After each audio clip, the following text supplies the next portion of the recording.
University of Northampton and is with us to tell us more about it. And thank you for joining us, Doctor. I have to say, I'm probably self-diagnosing here, but I'm not making it up right. Digital burnout is definitely a thing.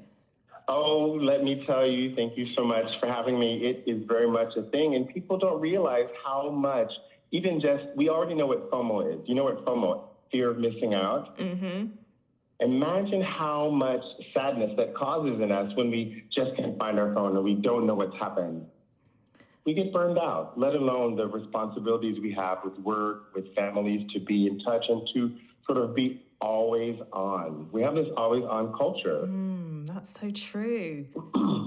Are you saying that that's the same with the screens? Because mine are definitely always on. Well, I mean, if you were to ask your listeners to look around them now, if you're in a safe place and not in your car, of course, how many screens are available to you right now? And most of us have at least one, probably two, and sometimes three. We're constantly surrounded by screens. So naturally, the pings, the dings, it's become the normal background of our day. I'm laughing right now because being in a studio, I literally have eight screens in one room. But obviously this is a very, very extreme situation. Majority of people, it's usually a phone and a computer screen, right? Or maybe a tablet as well. And this is a thing. My mum recently got a Kindle, which it seems like an amazing invention, but I'm just like, no, I can't have another screen, not another one. Dare I ask, in your line of work as a lecturer, how many you face during a day? Well, you're at work, aren't you? And just like me, there are many of our work duties that require that we look at screens, engage with screens for many, many hours of the day, required by our employers. And of course, here in the UK, we have the benefit of having protection. Certainly, we have to go through training. Me as a lecturer, I have to look at what students submit. So certainly, I have to sit at my desk and I have to be trained. How do I sit at my desk for hours and hours? But do we train ourselves to also take a digital detox? I mean, the same way that we consume food, do we fast? That's one of the best techniques that I have. And not just sort of going on a fast like you're doing for 30 days, but maybe you could go on a 15-minute diet.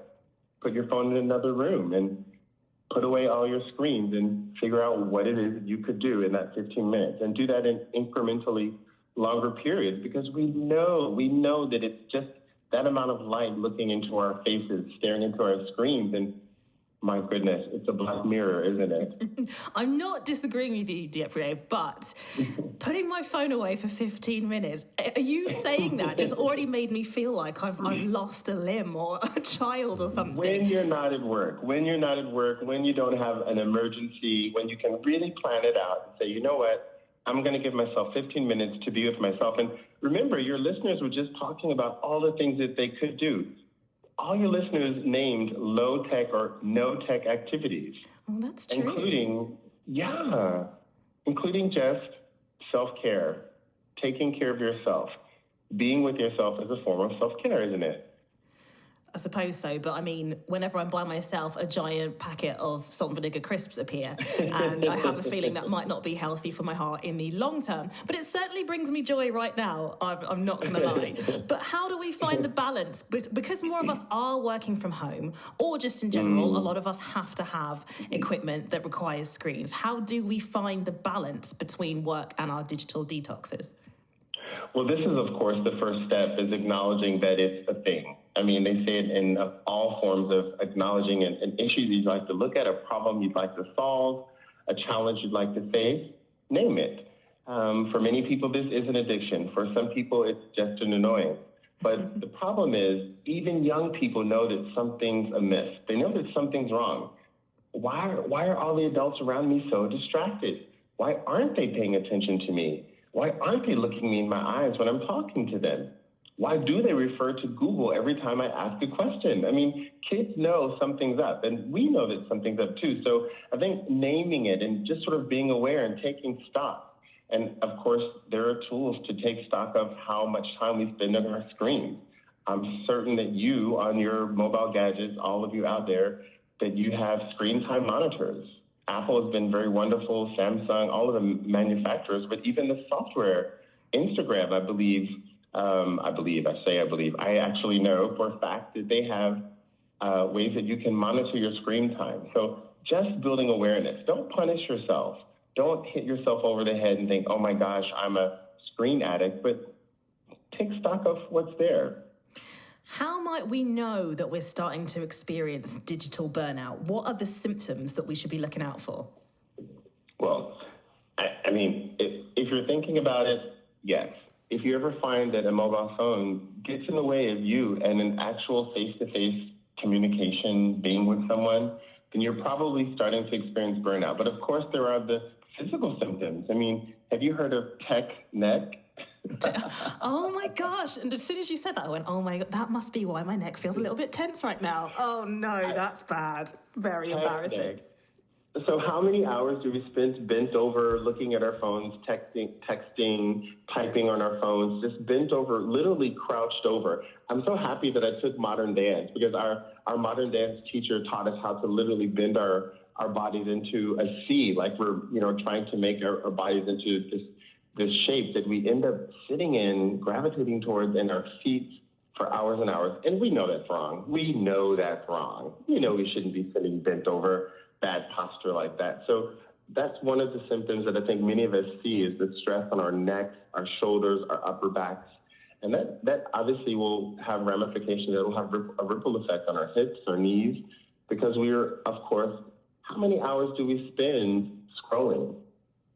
We're much more sedentary. So that off the bat, stand up. If you're able to stand, if you're able to stretch, if you're able to move, if you're not able to stand, there are many.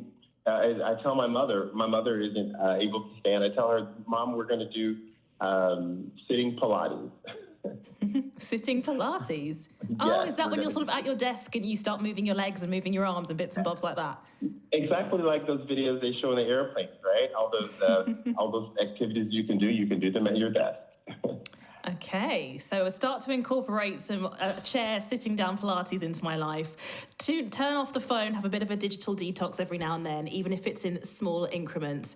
And also what I'm totally taking from what you're saying, Dr. Dievrier, is that I should basically put in for some time off and go to a spa and get a massage. Self-care, right? Self-care.